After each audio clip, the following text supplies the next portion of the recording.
हिंदू लड़कियों की जो फोर्स्ड कन्वर्जेंस हो रही है उसमें सबसे इंटरेस्टिंग चीज़ ये है कि इस पूरे मुद्दे पे फेमिनिस्ट चुप हैं, और जो कि सरप्राइजिंग नहीं है, because for some weird reason Hindustan में feminism ends where Islamism begins. ये सो कॉल्ड फेमिनिस्ट जो हैं ये निकाह हलाला पे चुप रहती हैं, फीमेल जेनिटल म्यूटिलेशन पे चुप रहती हैं, ट्रिपल तलाक क्रिमिनलाइज करने का बिल आया था उसको तो अपोज ही कर रही थी बाकायदा। ये तृप्ति देसाई आप देखो साबरीमाला चली जाती है, हाजी अली में नहीं घुसती, और डर के मारे फिर ये लोग जो चीज़ क्रिटिसाइज़ नहीं कर पाते उसको चॉइस बोल देते हैं। बुर्का इज़ अ चॉइस। अब यार ये कैसी चॉइस है जो गैर मुस्लिम औरतें प्रैक्टिस नहीं कर रही? अगर चॉइस होती तो नॉन मुस्लिम लड़कियां भी रूटीन में बुर्का पहन के घूम रही होती। ईरान में सर ना कवर करने पर जेल सेंटेंस है, इस चीज़ को चॉइस बोल रहे हैं। If you can be gelled for not wearing a dress, that's not your choice, that's their choice, your compulsion. In fact India की एक स्पोर्ट्स वुमेन थी, ईरान में चैम्पियनशिप के लिए जाना था तो उन्होंने कहा हेड कवर करना पड़ेगा, वो नहीं गई, कहती मैं हेड कवर नहीं करूँगी। This is choice. और सिमिलरली आप देखो फोर्स्ड कन्वर्जेंस को लेके उसको चॉइस बोला जा रहा है कि लड़की अपनी मर्जी से धर्म बदलती है निकाह के बाद। और कितने सारे केस हैं जहाँ पे निकाह ही ज़बरदस्ती कराया जा रहा है ब्लैकमेल करके लड़की को। एक किस्सा बताऊँ, कश्मीर का लड़का था गुलजार, उसने बड़ौदा की लड़की थी, वो आती जाती थी, उसके फ़ोटो खींचे और उन्होंने मॉर्फ कर लिया, और मॉर्फ करके फ़ोटो उसको लड़की को ब्लैकमेल करने लगा। तो ये थे जिनको अश्लील तरीके से एडिट कर वो मुझे ब्लैकमेल करता था। जब मैं कैफ़े गई तो उसने मुझे फ़ोटो दिखाए और कहा कि अगर मैंने उससे बात नहीं की तो वो इन फ़ोटो को वायरल कर देगा। इस डर से मैंने उससे बातचीत शुरू की। ब्लैकमेल करा, उसके वीडियो वगैरह बनाए, और फिर उसके बेस पे उसका फर्जी निकाहनामा बना दिया कश्मीर में। और लड़की के माँ बाप बोलते हैं लड़की कश्मीर गई भी नहीं, उसका फर्जी निकाहनामा बना दिया। मैं कभी कश्मीर गई नहीं थी। दस्तावेज़ों पे जो तारीख है तब मैं अपने बुआ के घर बॉम्बे थी और बाड़मेर में कॉलेज में एग्ज़ाम दे रही थी। मैं कभी पहले श्रीनगर नहीं गई थी और कभी मैंने हाई कोर्ट में पेश होकर शादी नहीं की है। वो सारे दस्तावेज झूठे हैं। उसने मुझसे ब्लैंक पेपर पर साइन करवाए थे और उनको शादी के कागजात बनवा दिए। मेरी मौजूदगी में ये सब नहीं हुआ है। ब्लैकमेल करके लड़की को बंदी बनाया और फिर उसको बोल रहा है कि उसको ज़बरदस्ती बीफ खिला रहा है, उसको बोल रहा है नमाज़ पढ़नी तो तेरे माँ बाप को मार देंगे।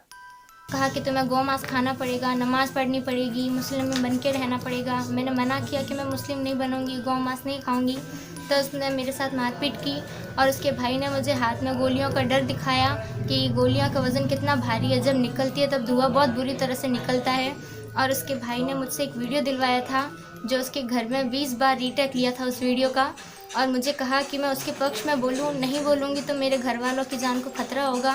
बंदूक के डर से उसने मुझसे वो वीडियो दिलवाया था जो मैंने दिया था। इसको बोला जा रहा है चॉइस कि कन्वर्ट कर नहीं तो तेरे माँ बाप को मार देंगे। मतलब ये तो वही बात होगी कोई डकैत घर में आ जाएं और बोलें कि तिजोरी खाली कर दो तो तुम्हारे माँ बाप को मार देंगे और आप पैसे दे दो, और कल को लोग बोलते हैं अरे चॉइस थी, अपनी मर्जी से तो पैसे दिए थे। हाँ, पर अगर दूसरी ऑप्शन आपके माँ बाप की जान होगी तो आदमी क्या चूज करेगा? When the other option is death, that's not choice, that means you have no other choice. भाई यही हरकतें तो सिकंदर बुटशिकान करता था 14वीं सदी में। वो वहाँ के ब्राह्मणों को ऑप्शन देता था जनेऊ और डेथ। भाई या तो कन्वर्ट कर लो, इस्लाम कबूल कर लो, नहीं तो गर्दन कटवा लो। तो भट्टा मजार करके जगह है, वहाँ पे 7 माउंड जनेऊ मिला था जिन लोगों ने कन्वर्ट नहीं करा था। 1 maund is equal to 37 kg। Imagine कितने लोग मारे होंगे। लड़की को जबरदस्ती बीफ खिला रहा है, और ये भी कोई नई बात नहीं है। देखो जब भी फोर्स्ड कन्वर्जन हुई है, हिंदुओं को इंसल्ट करने के लिए, जलील करने के लिए बीफ खिलाया गया है। मैं बताऊं आपको, डायरेक्ट एक्शन डे के बाद जब नोआखली में दंगे शुरू करे थे मुस्लिम लीग ने, उस वहाँ पे 4-1 लाख हिंदू थे। 95% फोर्सफुली कन्वर्टेड, और कन्वर्ट करके उनको वहाँ पे कलमा पढ़वाया और बीफ खिलाया। स्टैंडर्ड प्रैक्टिस है आपकी। टीपू सुल्तान ने ट्रेवनकोर में, वहाँ पे 10,000 हिंदू थे, 7,000 क्रिश्चियन थे, उनको फोर्सफुली कन्वर्ट कराया। वहाँ पे वही सेम कन्वर्जन, उसके बाद ज़बरदस्ती बीफ खिलाया। उस कन्वर्जन में तो कहा है कि आपने शहादा वगैरह पढ़ दिया जो है, पर उसके बाद बीफ खिलाना is like proof of conversion कि अब नाउ यू। तो बीफ से हिंदुओं को इंसल्ट करना इज़ नथिंग न्यू। तो लड़की से फर्जी जबरदस्ती ब्लैकमेल करके निकाहनामा करा, फिर उसको दुबई बेचने की प्लानिंग थी लड़की को। और ये यूनिक कंट्रीब्यूशन है मुझे लगता है कि इस्लामिक इम्पीरियलिज्म की जो हिंदुस्तान में हुआ था, sex slavery of captured women. Because यही होता था, जितने भी आप देखो इस्लामिक इन्वेडर्स आते थे, युद्ध होता था, उसके बाद अगर हिंदू राजा युद्ध हार जाता था तो उसमें जो आर्मीज होती थी कैप्चर करते थे, वही कन्वर्ट और डाई। जो कन्वर्ट होते थे उनको अपने इस्लामिक आर्मी में रख लेते थे, और जो नहीं होते थे उन्हें मार देते थे। Women were captured as sex slaves, उनको अपने हरम में ले जाते थे।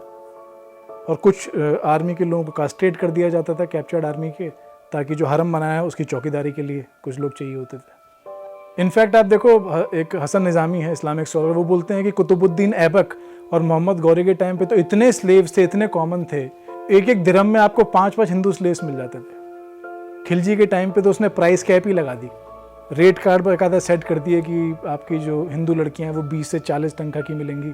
ये 10 टंका उस समय एक गोल्ड कॉइन के बराबर था। मोहम्मद तुगलक आया, उसने कहा हटाओ ये प्राइस कैप वगैरह, अपन सप्लाई उड़ाते हैं। तो उसके राज में तो इतनी सस्ती हो गई थी स्लेव्स कि 8-8 दिरहम में आपको एक स्लेव मिल जाता था। एक इब्न बटूटा था मुस्लिम स्कॉलर, ट्रैवलर, तो उसको तुगलक ने बाकायदा 10 स्लेव गिफ्ट करी थी। तो उस ज़माने में तो रूटीन था ये।